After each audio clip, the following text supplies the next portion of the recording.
I've played in Europe for 10 years, and in that time, I've played in 5 different countries. I've played in Eastern Europe, Central Europe, and even a bit of Northern Europe. That's right, in the UK. Now, you may not know the 5 countries I've played in, but I'm gonna tell you about those 5 countries and the experiences that I've learned in every one of those countries. Good, bad, I think you're gonna learn a lot. Let's get into it. Now, let's unlock the first country. Hungary. Yep, I moved to Hungary as a teenager. I moved from Australia and I'd never been to Europe before. And of course I love football, to the Premier League, Europe, Champions League. I'm like, bro, this looks amazing. Did my first little steps in Europe, bro, I was like, wow, I'm in football heaven. Hungary is one of those places, may not be football heaven, but you're right in the thick of Europe, okay? So when I got there and I started to see these stadiums, I got to see how much football was in the culture. I was like, yes, bro, I'm in Europe now. This is my home. So this is one of the first things that I learned in my 10 years plus in Europe, okay, is how much football is ingrained in European culture, okay? Because in America, in Australia, you're competing with a lot of different sports. In Europe, however, football is everywhere. In the restaurants, it's in the pubs, it's in family TVs, it's at home. You don't watch anything else other than football, basically. You can go to games during the day, during the evenings, on the Tuesday night, Wednesday night, you got Champions League. It's amazing. When I was just in Australia, the big sports of the evenings were like rugby, maybe cricket, maybe AFL. Football, no, you just wouldn't really see that. So Hungary is where I just got to see the culture, how much football was ingrained in that culture. From a playing football perspective, I could see that I had some good technique, but what I really saw myself lacking in was the intelligence, was the game intelligence. Europe, I guess, was a bit of a shock to that, how smart you need to be, how much faster you need to play, and especially coming from Australia, these are the things I started to learn was about European intelligence. And what I really mean by that is that everything came second nature to footballers at that higher level. It seemed like they knew exactly what they wanted to do when they got the ball. And actually that started before they got the ball. They've been learning from a young age how to play intelligently. Coming from Australia, it was like, who can sprint the fastest, who can run the fastest, think while playing. Yeah, you didn't really get that so much at a young age. The next country I lived in was Holland. I lived close to 3 years in Holland. It was amazing. I lived in Amsterdam. It was amazing. But not for the reason that you're thinking. And it was in Holland where I played with some really skilled players. I had a short stint with FC Volendam. With FC Volendam, I was playing with like Ajax players, you know, like top Dutch league players. You know, this was not the first team, this was like the reserve team, but very good. What I started to see in Holland was everything was a step up from Hungary. The facilities had Astros everywhere, small like football cages everywhere. You could play football literally everywhere, and it was good quality, not just with players, but I mean the actual facility was just open to the public. So the resources there were just like another level compared to Hungary. It was in Holland I learned how much emphasis there were on tactics. Tactical awareness was really key. When I'd be in team talks, when I'd be in training, we looked so much more at tactics, the way of playing, when to press, when not to press, how to keep possession. I remember we'd have these dressing room talks, team talks, training talks, sometimes entire training sessions, or at least half sessions, where you just go over tactics. If the ball is in this situation, this is where you need to be. If the ball's here, this is where you need to be. Sometimes I get bored of it, honestly. This country where I saw total football, technical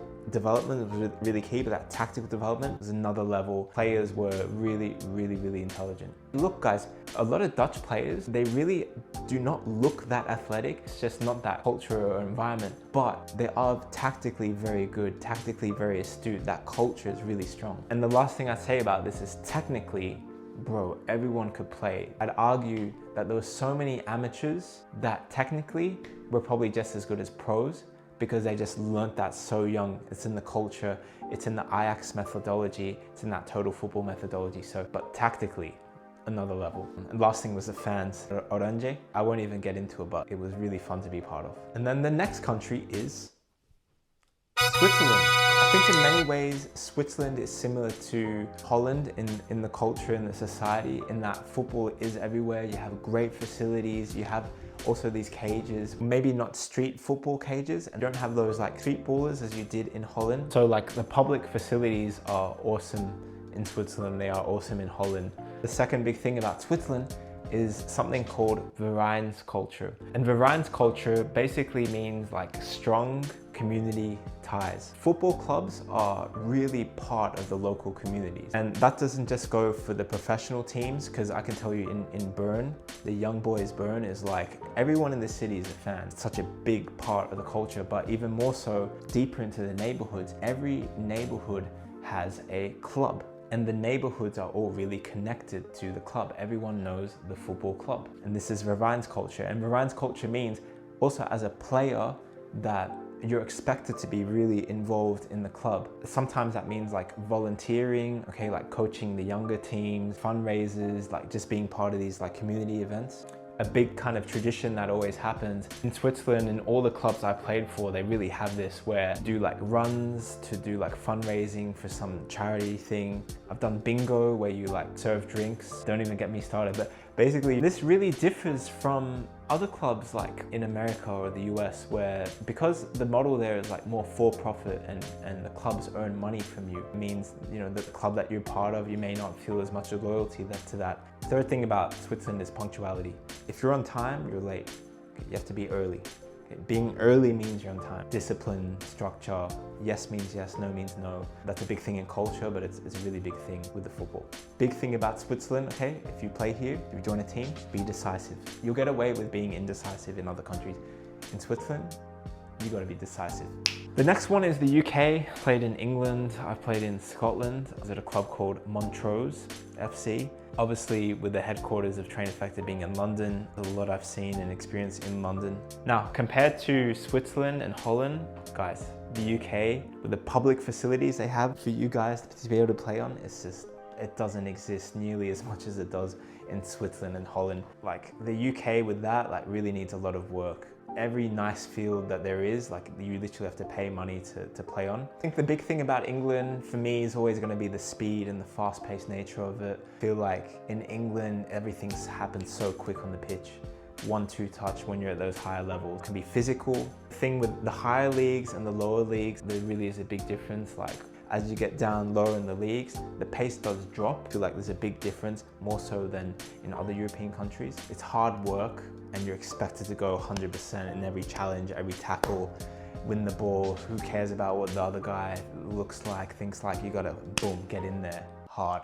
Also in England, there's a lot more pushing from the coach, I feel. There's a lot more intensity from the coach, screaming from the coach. I feel like the screaming, the communication in England is a lot different. If you've ever heard of the hairdryer treatment, Sir Alex Ferguson was famous for this. You see this Sunday league, Saturday league, pros, amateurs. You tend to see coaches and players really drive into each other and get fierce with each other.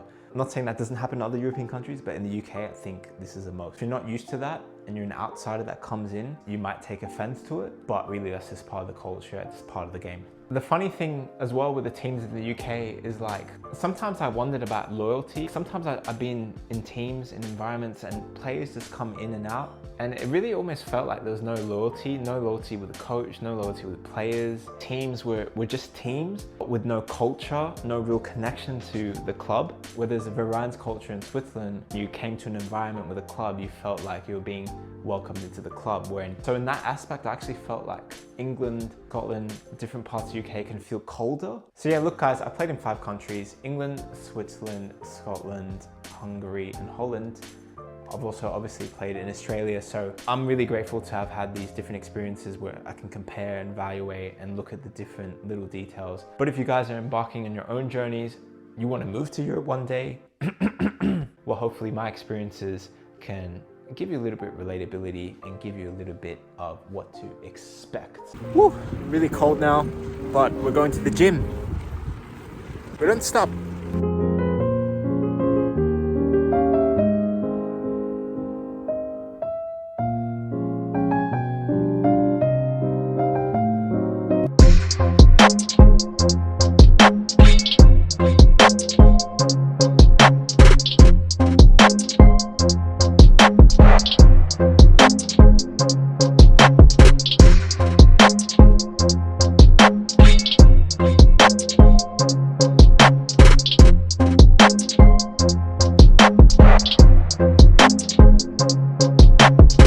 Guys, we're just wrapping up here at the gym.